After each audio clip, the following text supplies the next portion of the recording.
Welcome aboard, everybody, to another Hey Brickey reaction OG55 live. We had a great time reacting to that last Hey Brickey video live. So the Italiano and OG55 decided, hey, you know what? Let's go live again. We're going to react to this video. We're going to break it down. We're going to take your comments and questions, but we're only discussing the Brickey video today. So make sure you keep all your comments and questions in relation to the video. Here we go on OG55 live.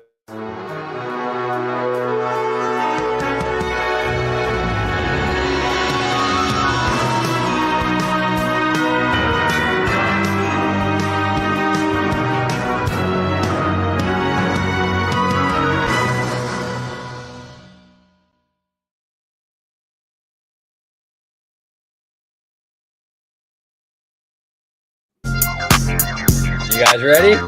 Are you ready for another Hey Brickey live OG55 reaction video? I think the Italiano's ready. He's ready to get going here. What's going on, man? Yeah, I'm rare and ready to go. I got my hair slicked back. I got my chest hairs out. Like I'm ready. Let's do this. Yeah, absolutely. Hey, we have a new sub in the house, Brandon Frederick. Let's go, Brandon. I saw your comment the other day. New sub, new member of the OG55 family. Welcome, Brandon. It's good to see you, brother. We got this guy. I don't know who this is, but I guess Citrico Central. Is that someone you know of, George? I don't know. Doesn't yeah, I mean, based on his picture, we kind of look alike. There we go. There we go. All right. Oh, and we got Mr. Giant Peter. It feels like Christmas Day, but we are waiting to open the presents at 8. Yeah, we do have some news potentially coming with that Disneyland special later tonight that we will definitely talk about if there is any major news for sure. And it says here, Mr. Brandon says, thanks, man, and aloha from Hawaii. Lucky man, living in Hawaii. Pretty dope. Okay, so George, where can everybody find you on social media before we get the party started? Absolutely. You can find me on my YouTube channel, Citrico Central, where basically I cover all the theme parks on location, Disney parks, Universal, even the Disney Cruise Line, all that good jazz. And you can find me on Instagram on Citrico Central and also my personal account, the Disney Italiano. There he is, the Disney Italiano, Mr. Italian. Let's go. Oh, hold on one second, everybody. Let me go ahead and adjust the YouTube video. Now, this is courtesy of our good friend, Hey Brickey. Fantastic video he dropped just the other day, 5 hidden spaces that could change Disneyland's future. We're going to watch this video, pause along the way, talk about it, speculate, opine about it. George, are you ready for this, man? Let's do this. Let's go. Hey, Brickey, take it away. Disneyland looks full, but it's not. Hidden around the park are secret expansion pads most guests never notice. And thanks to a recent OC Register article, we've got a fresh way to spot them, showing you how these overlooked corners could shape Disneyland's future. Make sure you subscribe to the channel. That's the best way to keep going on this journey with me, where we study Disneyland's past so we can better predict its future. Let's go. Today's video is a fun way to give some credit where credit is due. I've been a longtime reader of Brady McDonald's coverage in the OC Register. He puts an article up about Southern California theme parks nearly every day of the week. That's why I'm a subscriber. And honestly, I always look forward to his stories. And I would recommend anyone who loves Disneyland to make this part of your daily reading. And this is not sponsored. It's just one creator giving a shout out to another creator, and a creator from a different time and a way that these things were covered. I'm an independent creator trying to collaborate with somebody who has a more polished job. I'm not the biggest fan of the new Beacon Barrel Tavern at Walt Disney World, and I don't really want it to come to Disneyland. I don't like the bars coming into the park. I just don't feel like they're equipped to handle the volume of guests, and I feel like it's one of those things that's always making more people unhappy than happy, which and that's a fair point. A lot of people, when it comes to alcohol or bars at, like, say, Disneyland or the castle parks, one of the biggest criticisms I always hear is, well, you know, Walt Disney wouldn't have wanted alcohol in the park. And it's true. In 1955 and up until the time of his death in 1966, he didn't want alcohol in his parks. But I've said it before many times in many videos over many years. Culture changes, you know what I'm saying? And alcohol was different and seen differently when Walt built Disneyland. When Walt built Disneyland, he wanted to separate Disneyland from, like, the Coney Island kind of like these seaside piers that had alcohol, and really a lot of people got belligerent and crazy drunk. Back then, it was seen differently. When Walt built Disneyland, he wanted to separate himself in his new park from that. But we're many, many, many, many years away from those days. And I think that Disney, since they've introduced alcohol into these parks, like DCA, Epcot, what have you, I think they've overall done a good job at mitigating it. Is it perfect? No, but I do think they've done a good job at controlling it the best that they can. So I personally have no issue with alcohol in the parks. Brickey doesn't seem to have an issue with the alcohol in the parks. His chief complaint is how Disney is sort of managing the logistics of it and how they're kind of approaching the capacity and the demand and all that. And that's a fair criticism. Oh, there we go with the compression thing again. I don't know what that is, but can you hear me okay? Are we good still? You're good. Yep, okay, good. Perfect. I don't know what that weird noise is, but it happens every now and then. But that's a fair point, because one of the biggest issues with like Oga's Cantina is you get in there and it's like the first thing they tell you is, all right, you got 45 minutes. It's like, and you feel like you're on the clock. It does sort of take away from the guest experience in a lot of ways. And I think that, Disney really does need to figure out how to accommodate the demand for these really cool bars in their parks and not have that kind of time limit on it. So I don't know, George, before we kind of go further with the Hey Brickey video, what are your thoughts on Brickey's complaint that, the time limits, Disney, it hasn't done a great job at like kind of, addressing the demand? Fair point, or do you disagree? Where do you stand, bro?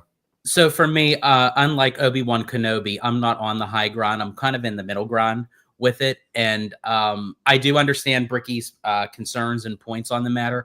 I do, however, love the attention to detail that these bars bring. I think for people that do enjoy going and having a drink and what have you and wanting that atmosphere, I think it's really cool. I do agree with you that I feel like it's these tight-knit quarters where you're limited on time, where with Oga's Cantina and now the Beacon Barrel.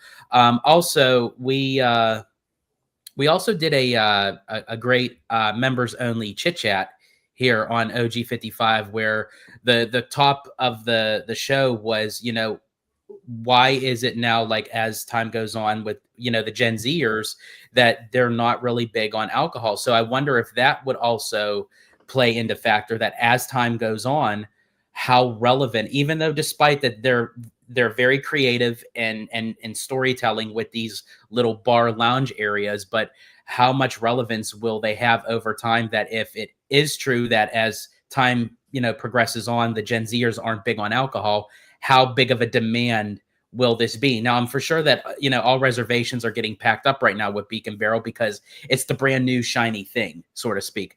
I don't have a problem with the alcohol in the parks as long as it's done correctly, with cast members and guests cooperating, of like, how much a person consumes, not being, belligerent or mouthy or what have you.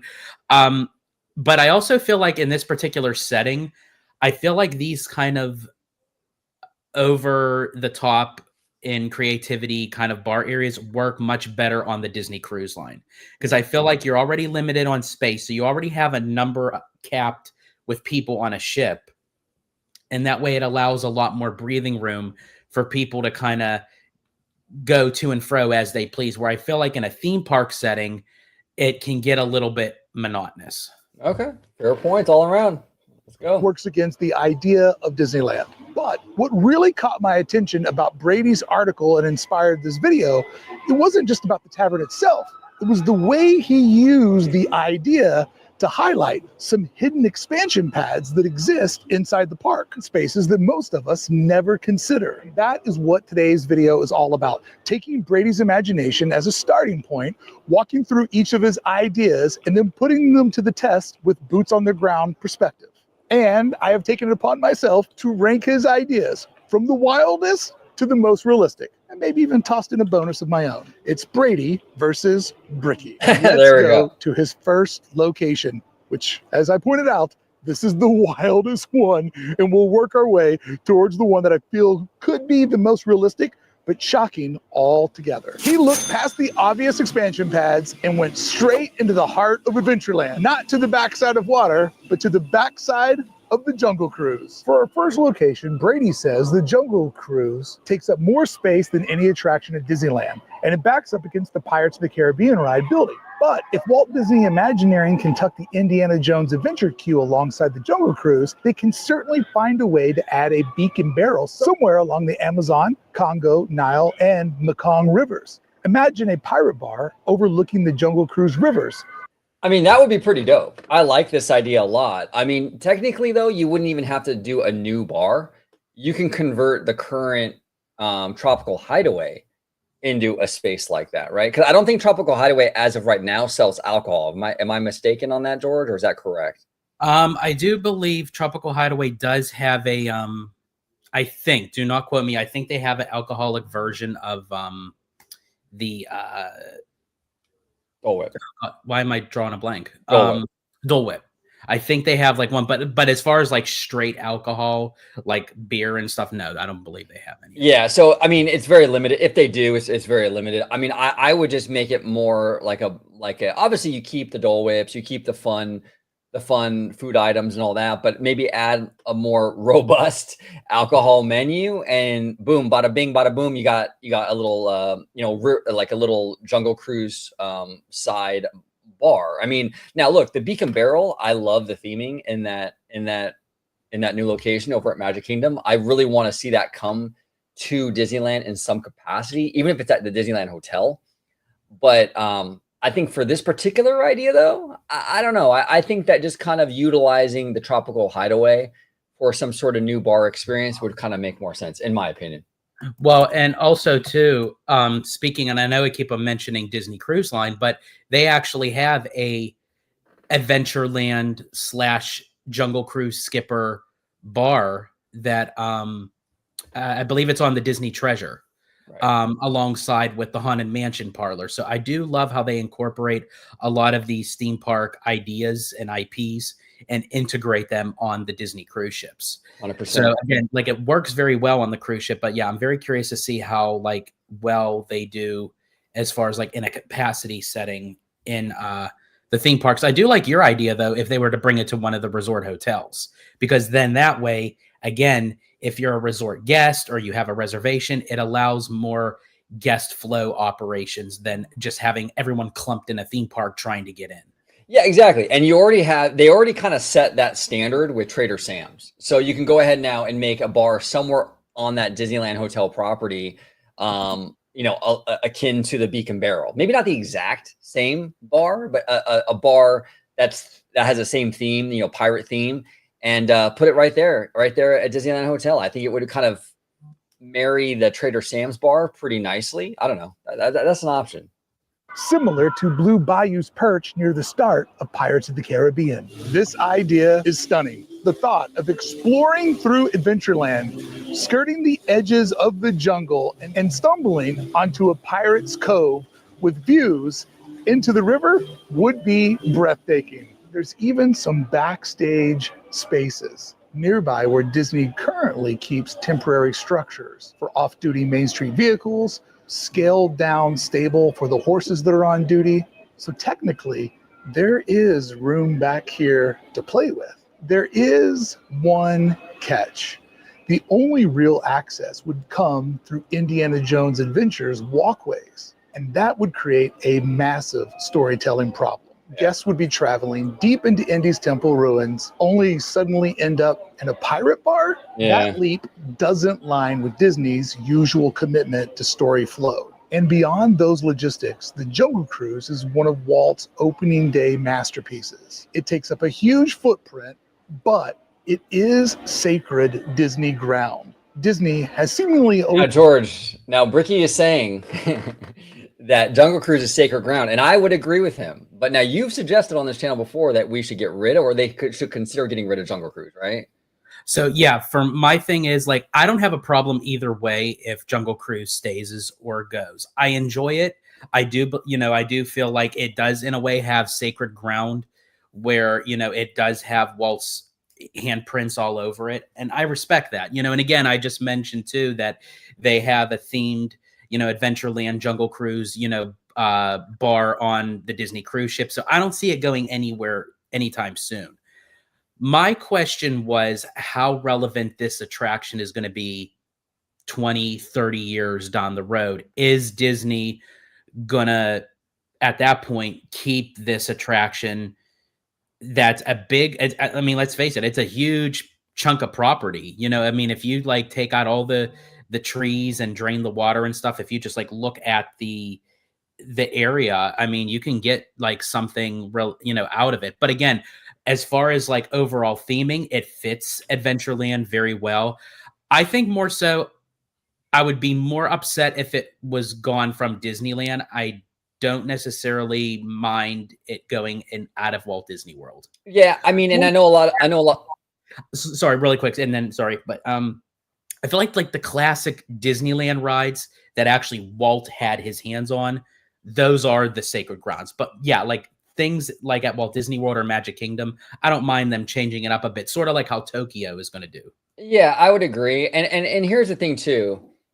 Well, I agree with an asterisk, and I'll tell you what I mean by that in a second. But Jungle Cruise, it's not just the ride; it's also the kinetic energy, the aesthetics of the jungle. And I think it was a few years ago that the rainforest or the jungle was actually like recognized as an actual rainforest by some sort of I forgot who exactly earmarked it, but it's actually a legit rainforest at this point because it's been there for 70 years and it's actually grown into itself as an actual there's actual like rainforest. It's like a little rainforest ecosystem. So I would be really upset if they were to bulldoze this and put like a giant show building. I think that's a sin, you know. But here's the thing, in terms of Walt's opening day attractions, for me, by and large, I agree with you. But there are exceptions. I don't think Autopia carries that same sort of privilege, or so to speak, of like being an opening. Like I think Autopia is so dated, and it's so obviously dated that I would be personally okay with Autopia going away, even though it is an opening day attraction. So I agree with you, but I'm not like super hardline on that mentality because I do think there are exceptions like Autopia. So we'll see. Yes. Yeah, absolutely. Yeah, Remy D in the house.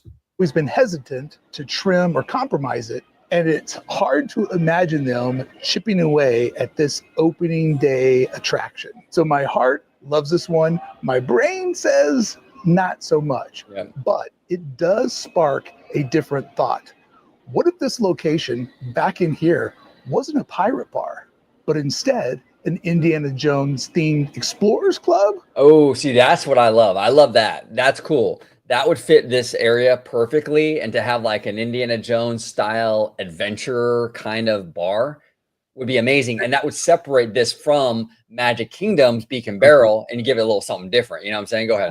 And there was a point of time where Indiana Jones and Jungle Cruise were going to be intertwined together anyway. So in a way that could pay an homage to like that original concept without actually hindering the operations between both rides. Yeah, that would be pretty sick. What if they built this bar inside the Indiana Jones show building, like a Blue Bayou thing? Oh, dude. That would be insane, bro. That would be insane. Dang. Or you see where I'm going, an actual Society of Explorers and Adventurers Lounge, SEA. That little twist on this location might make this real and actually be a golden hidden expansion pad Brady stumbled onto here. Just maybe not the way he imagined. But Brady's next idea doesn't require adding anything new at all. In fact, it's about a space that already exists, tucked away above New Orleans Square, a space that has become so elusive in its current state, most fans will never step inside. One of the boldest suggestions Brady threw out was to put the Pirates Tavern right above the attraction itself. Let me explain why this is a pretty wild one, even though it could seem very practical. Brady says Walt Disney's private royal suite above New Orleans Square has been used as Disney's gallery, Disneyland Dream Suite and 21 Royal. It would be the perfect spot for a Beacon Barrel Tavern directly above Pirates of the Caribbean Attraction Square entrance. The neighboring Club 33 would add cachet to the pirate pub that would still be turned into 21 Royal on select nights for the $18,000 private. Okay, now this is a best of both worlds kind of situation, right, George? We're like first of all, the location is perfect. It's right above the attraction. You can't get more perfect than having a pirate bar above Pirates of the Caribbean. So the location, spot on. Disney is not losing money on the 21 Royal experience because, like Brady suggested, you can have it convert into that experience on select nights. So they're still going to make their $18,000 whatever on this, right? And on top of that, it's up there next to Club 33. I don't know. This is a great idea. I really like it. I don't really see much downside to this. You utilize that space a lot more too, because right now, I don't think 21 Royal gets a lot of action. I don't think most people can afford the price tag for that thing. So why not utilize it for something fun like a Beacon Barrel when it's not being utilized for the 21 Royal experience? What say you, George? Oh, yeah, absolutely. I agree. I think, honestly, all around, it's a great spot. It's adjacent to the attraction, which pays tribute to the themed bar itself. But you're right. It encompasses everything else around it. You have the attraction itself of Pirates of the Caribbean. You have the Blue Bayou restaurant.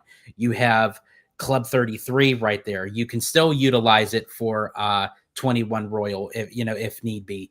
I mean, there's like everything's encompassing it. So to add an extra layer to it by adding that kind of like theme bar lounge area, I mean, they would do gangbuster numbers. Honestly, I think it would even do better than 21 Royal, as you said, because I mean, who really does on any given day, how many people go in there to spend like an $18,000 meal? It doesn't come that often. Exactly.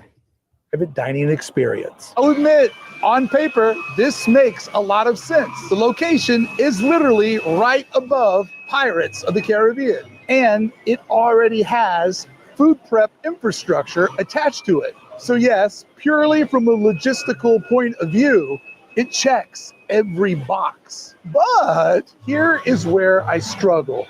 Right now, this space is reserved for one of the most exclusive experiences in all of Disneyland. Club 33 may be legendary, but 21 Royal has become the new pinnacle of guest experience. And it is designed to remain that way. A dinner that only a handful of people will ever get to experience at the price of $18,000 for your party. And yes, a Pirates themed restaurant here could rack in maybe $18,000 an hour. The real question is, though, would Disney really want to sacrifice that air of unattainable exclusivity? This has become Disneyland's crown jewel of dining experience. Are they willing to give that up? That being said, I can see Brady's angle. If Disney wanted to get creative, they could use this space in a hybrid way, keeping 21 Royal for its ultra premium dinners, but on other nights, the same location could double as the Beak and Barrel. In theory. But here's the issue with the hybrid theory, right? How do you sell 21 Royal as an $18,000 dining experience when it's literally going to be physically the same bar that everyone goes to as the Beak and Barrel? So what would make the 21 Royal experience in this location worth $18,000? Could they necessarily could they actually like divide the space where 21 Royal is 21 Royal and then you have space just for the pirate theme bar, sort of like how they did with, because it being that it's an $18,000 experience, sort of like the restaurant down in Florida, Victoria and Albert's at the Grand Floridian. That restaurant really isn't that big. It only holds, I think, like a dozen tables, if even that. And they only do like 2 dinners a night. And I think they even reduced it down to 1. Wow. Just because of the hyped up demand of how the pricing is for that experience. So if they were to kind of cut down a little bit of the 21 Royal as the restaurant itself, but then just kind of have it as an intimate kind of space. And then on the opposite side, you could have a separate entrance. Right. And then you would have the pirate area. That makes a lot of sense, George. They're kind of already doing something very similar with the Carthay Circle. They have the main Carthay Circle restaurant, but then they have 1901, which by the way, I've been to 1901 quite a few times. That location, 1901, it's basically a Club 33 sister location. Yes. I like 1901 more than the Club 33. I know a lot of things are gonna get on me for that. I can vouch for you that too, because I've been to 1901 myself, and I have to say, in comparison, I love the nostalgia behind Club 33, but I love what they did with 1901. And to be honest with you, the restaurant of Club 33 is cool, again, for the nostalgia purposes. But again, if I had to really pick and choose, I like the lounge area. I think the food is much better. I feel like the atmosphere is a little bit more chilled down.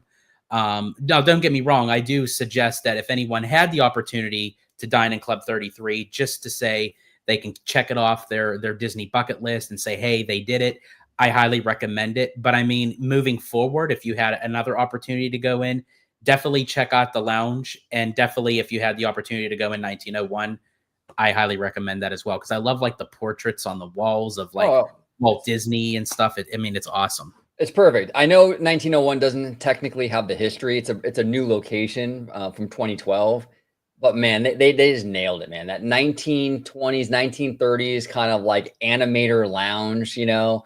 It just has that old school 9 old men and Walt chilling around talking about their plans for the next movie or something. It just has a really, really cool energy. Club 33, the main restaurant, is look, for me personally, I'm just not into like that 5-course meal kind of vibe, right? That's just not my style, but a lot of people do love it. And there is a lot of history there. But for me, it's all about 1901, baby. Theory, guests would essentially get to dream of dining inside the Dream Suite and the Pirates Tavern all in one. However, this could become a bookkeeping nightmare.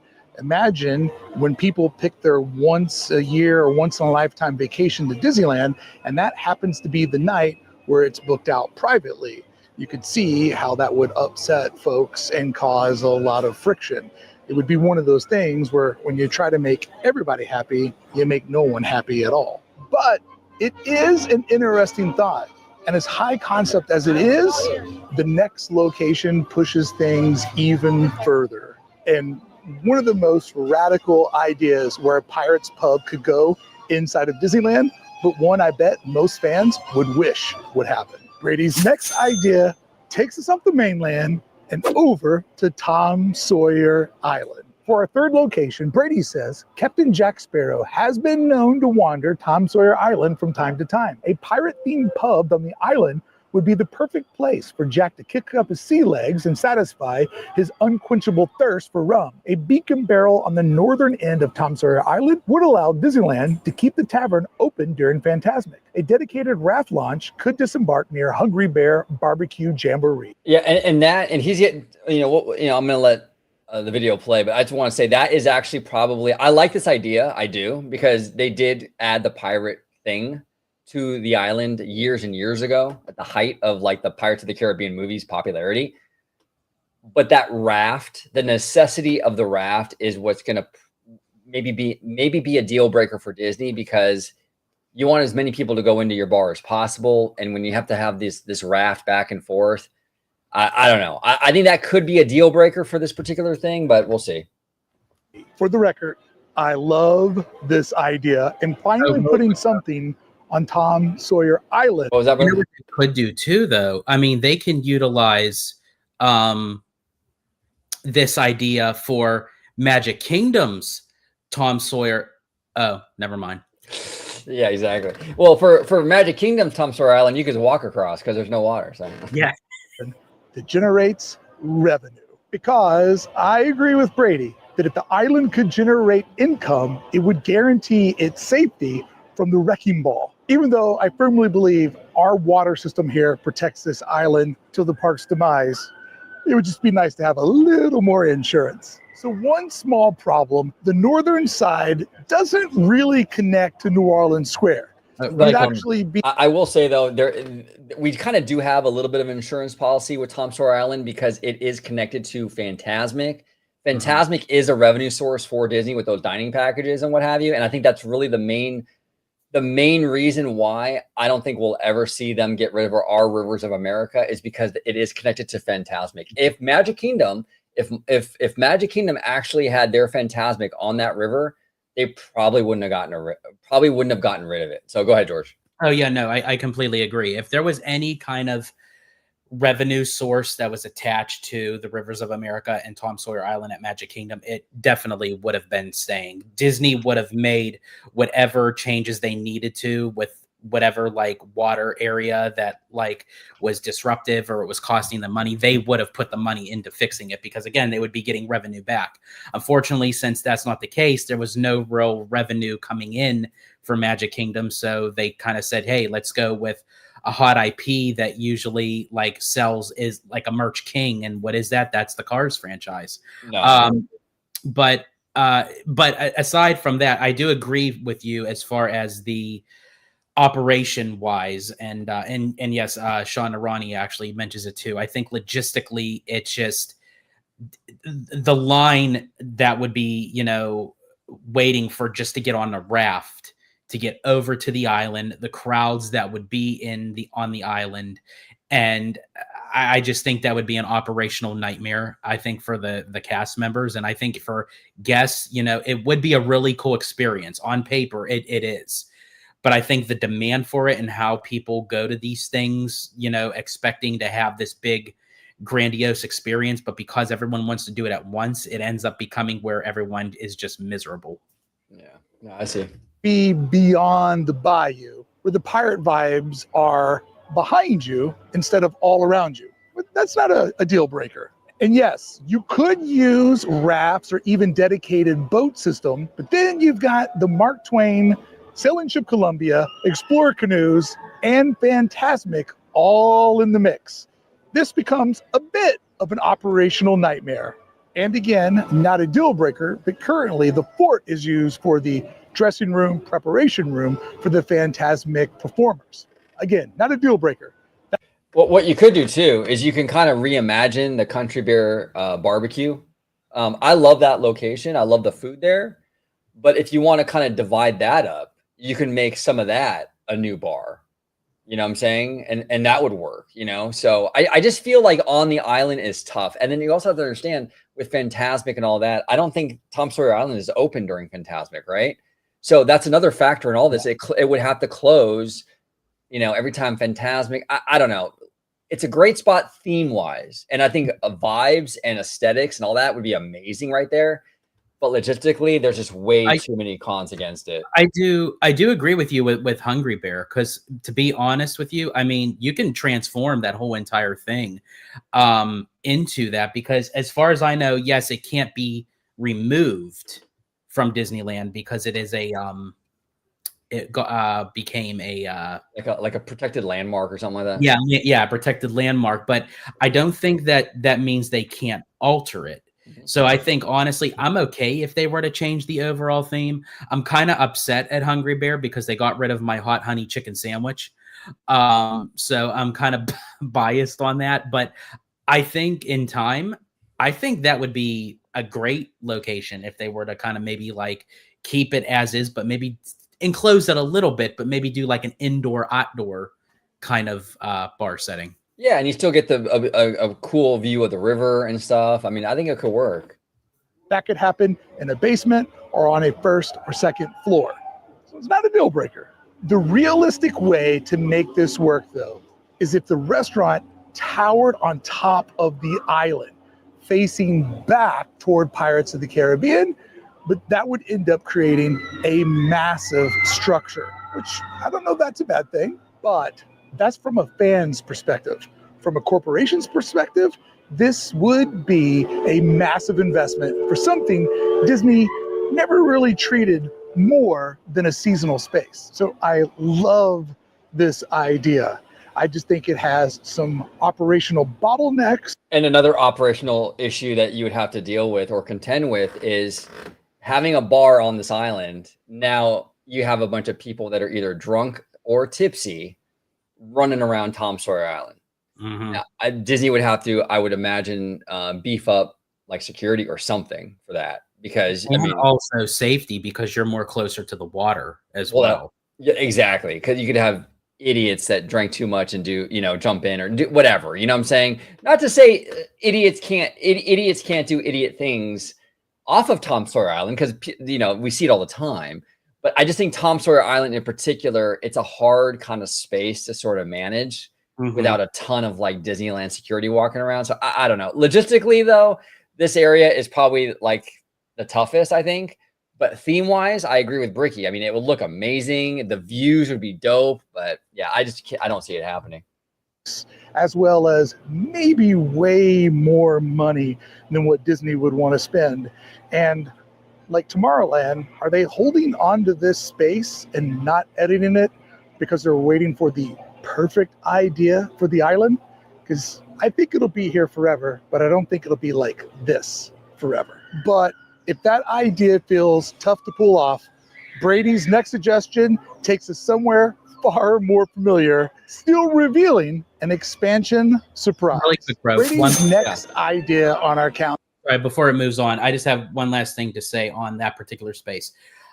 Right now, and I might be able to eat crow, but I have to respectfully disagree with Brickey on that one. I feel like Disney isn't really focused on changing the island for what it is. I feel like that it's more so geared towards like what Tom Sawyer Island is and how traditional it is for Disneyland, and they utilize it for Fantasmic.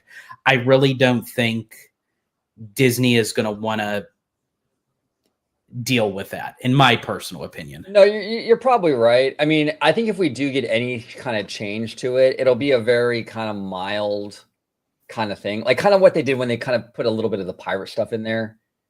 Yeah, it was like a little pirate touch here and there, but it wasn't a drastic change. So I think if we do see anything, it'll be little things like that, Yeah.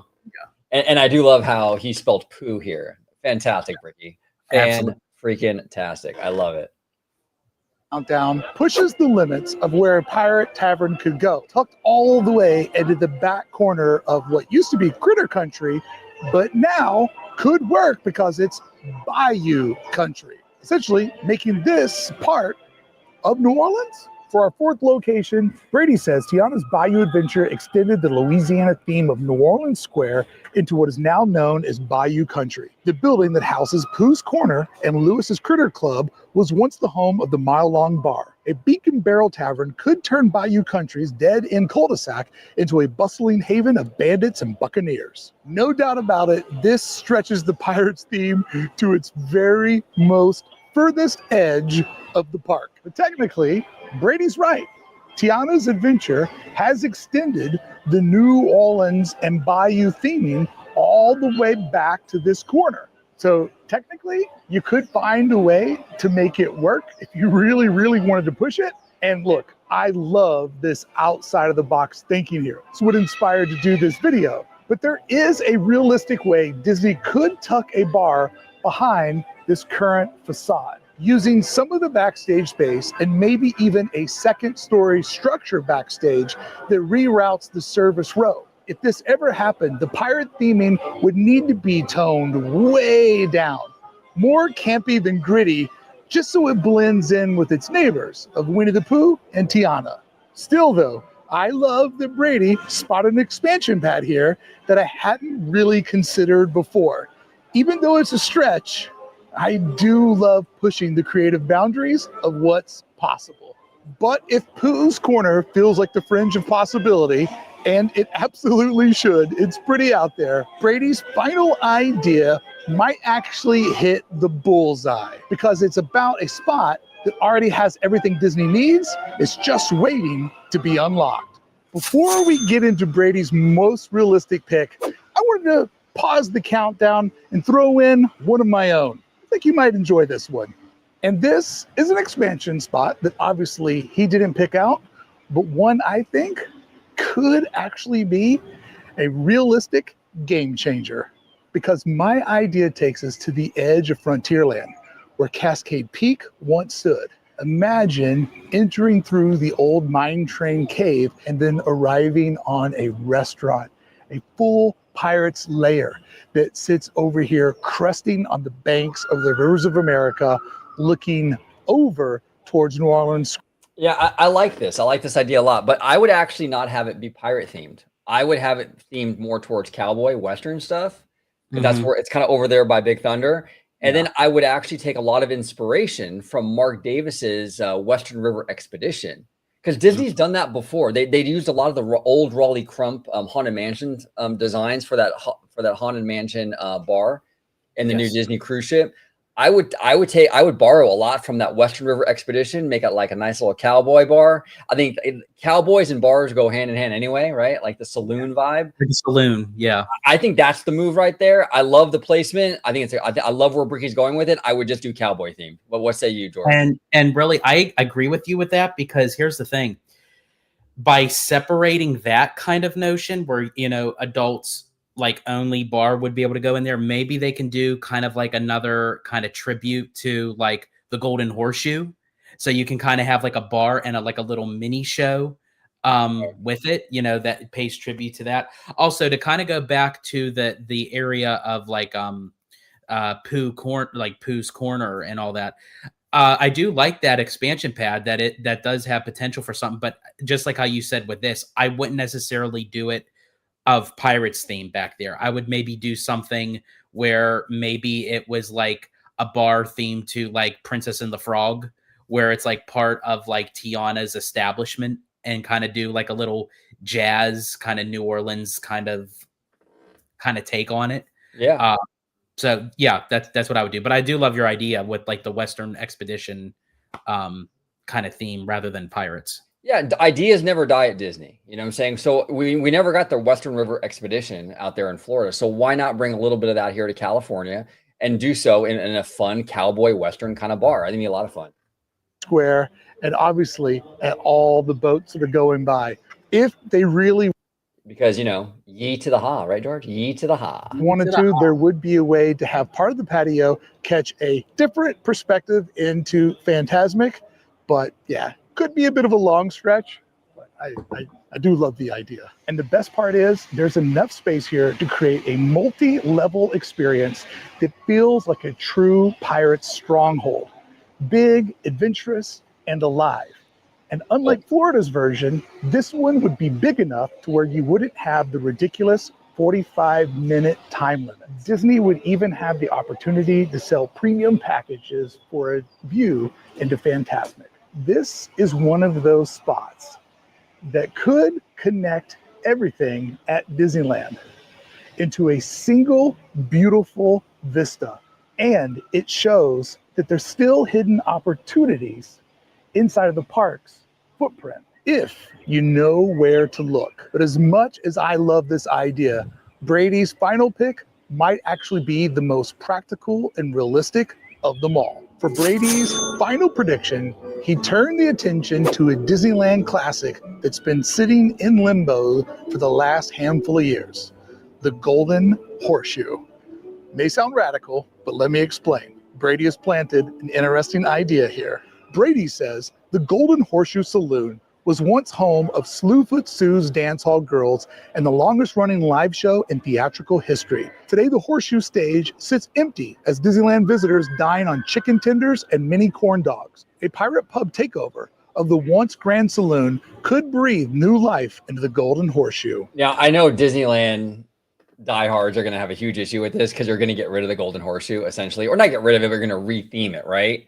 Right. Look, I've said it for a long time. Golden Horseshoe, they should turn it into a kind of like a mini hoop-de-doo. Yes. And serve beer and alcohol. I think that would make a lot of sense. For a saloon, for me, I know a lot of fans are against this alcohol stuff, but when you have a saloon, it makes total sense to serve alcohol there. So yeah. I would serve alcohol at the Golden Horseshoe, even if it stays the Golden Horseshoe. Now, turning it into a pirate thing, I mean, yeah, I think the location is wonky. You think what? I think the location to turn it into pirates is wonky. I feel like walking into Frontierland and you hear that kind of Western kind of music and it's just off of Big Thunder and you look to the left and there's a pirate themed bar. I just feel like it's kind of out of the element. Yeah. I prefer what you just mentioned, like do like a mini rendition of Hoop-de-Doo. Because again, you get like that show and bar setting.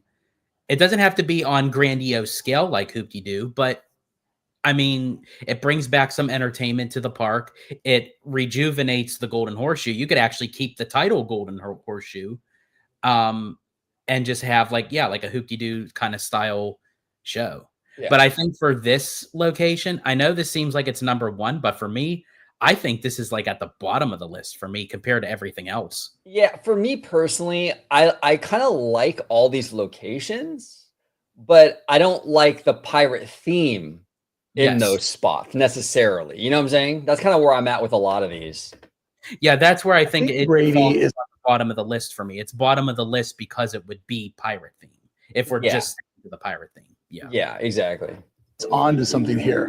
Frontierland's best days may be behind it, and this corner could eventually serve as a transitional space where Adventureland and New Orleans Square start to blend together. The Golden Horseshoe is a beautiful space, but right now it is underused, neither an active entertainment venue or effective dining location.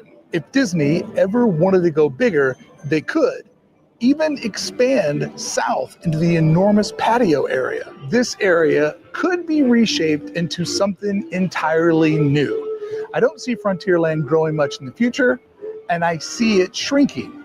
And let us not forget that when the park first opened, this area was referred to as the New Orleans district of Disneyland in its opening days before Walt Square showed up. So if Pirates wanted to evolve into something bigger and they wanted to make some major adjustments, this is an expansion pad that could be made into something to take on more of a guest experience. So again, Brady might be ahead of Disney here, thinking not just about the tavern, but about this corner and how it could reshape Disneyland's future from its humble origins 7 decades ago. Yeah, for me personally, and this is the thing with this stuff is like there's a balancing act here with a lot of this stuff with Disneyland, right? Because you have to embrace change. I'm a big proponent of change. I think a lot of Disney diehard fans get way too like married to things that were there, and you can't change this, you can't change that. I'm not that guy, but at the same time, I think you have to kind of be case by case with how you approach change. And I would agree with you, George. I just feel like this particular spot is kind of weird for Pirates. And I just think that like the Golden Horseshoe is a cool location, a lot of history there too, right? I think didn't Walt and Lily celebrate their wedding anniversary there? I mean, anniversary there too. And I think Walt also had something for his daughter Diane as well. Yeah, and I know Annette Funicello, I think she performed there at one time or something. If I'm not Wally Bogue and I forget the woman's name. They were like a duo pair. Yeah. Wally Bogue and I forget anyone in the live chat. Comment down below who the woman performer was. I forget her name, but yeah, there's a lot of like rich Disney history that goes around with this building. I'm actually surprised that it's not part of the national kind of like landmarks with like Hungry Bear and City Hall and stuff. I mean, who knows? Maybe it will be like in time, but I think honestly, for it to just be a quick service, I feel like is an injustice to the history of Disney, the building itself. I mean, there's so much that they can do to it. I mean, they have an upstairs kind of like balcony kind of thing. Like, I mean, come on. Come on, it's crazy. Yeah, I would just enhance what we currently have. Put really cool entertainment in there, serve alcohol, just basically just turn it into a mini hoop-de-doo, and that would be very cost effective. It would be a cash cow. I mean, a freaking cash cow. Can you imagine? I mean, oh yeah, I can. The hoop-de-doo done at Disney's Fort Wilderness is a huge success. Huge success. I remember when the pandemic was going on, people were wondering, is this show going to return? And it came back in shorthand form, but then the show came back in its full form. So everyone was happy and excited about that. But I mean, yeah, I mean, you could do an upcharge price just to enter the building, have a bar, have a reservation to sit at the bar or sit at the table, watch the show. I mean, yeah, I mean, I don't know, like, how that would not work for Disney. Yeah, I think that'd be a great idea. Who won today's duel? Brady versus Brickey? Or probably, I know, you. Actually, no, I think I like, actually, out of all these locations, I actually like Brickey's location the best. I do too. I like that. I like that location the best. That Nature's Wonderland cave or whatever that was. I like that location. My only thing though, make it a Western River Expedition bar, not pirates. But Yeah, I think that's a lot of my issues of like with these locations. Again, they're not bad locations. It's just I wouldn't really necessarily use all these locations for potential pirate themed bars. Except I do love the up at the top with Royal 21. I think that's the best spot. Or even in the Jungle Cruise kind of area. That I would say is like the best locations for like a pirate themed bar. yeah, 100%, 100%. But I want to thank Hey Brickey, like I said, friend of the channel, really good dude. Make sure you subscribe to Hey Brickey and his Brickey vlog. I will be after the show linking all of his stuff, his 2 YouTube channels in the description down below. So make sure you check him out, subscribe, and show some love. Mr. Italiano, before we get out of here today, well, 1 second, let me fix this. Okay, before we get out of here today, any final thoughts before we dip out? Once again, love doing the Hey Brickey reactions. He's a very good friend of ours. We support him. We support his channel. We support his content. I love reacting to his content just because of his insight, his knowledge, with the architectural background, and just his overall imagination of how you could take something so simple that you pass by in the parks at any given time, but not really know what is behind there or what's beyond there. And I love how inquisitive that he is, and it allows us to be able to put on our Imagineering thinking caps on and give our interpretation on it as well. So big shout out to Brickey, and yeah, it was a great show, great live. Thank you to everyone in the chat for joining us, and definitely there'll be more of these to come. Absolutely. I want to share a couple things before we get out of here today. We have a friend of the channel, Jared from Capture the Magic. He has a nerdy apparel store. This is my favorite shirt, Peaches, Peaches, Peaches. You can't go wrong with Peaches, right? We love it. But anyway, I'll be linking this down below in the description after the show. But if you use promo code OG55, you'll get 10% off any of these cool little nerdy designs. Jared is a friend here on the channel. We love Jared. We did a video with him yesterday about the Epic Universe stuff. So really good dude. Support his content. He does a lot of great work over there at Capture the Magic along with his lovely wife. I also want to share the one and only Miss Mimi Fan. She is also a friend of the channel. She is the lovely lady who does our outro here on OG55. So make sure you follow her on Instagram, Mimi Fan. If you're looking for any cool spots, boba places,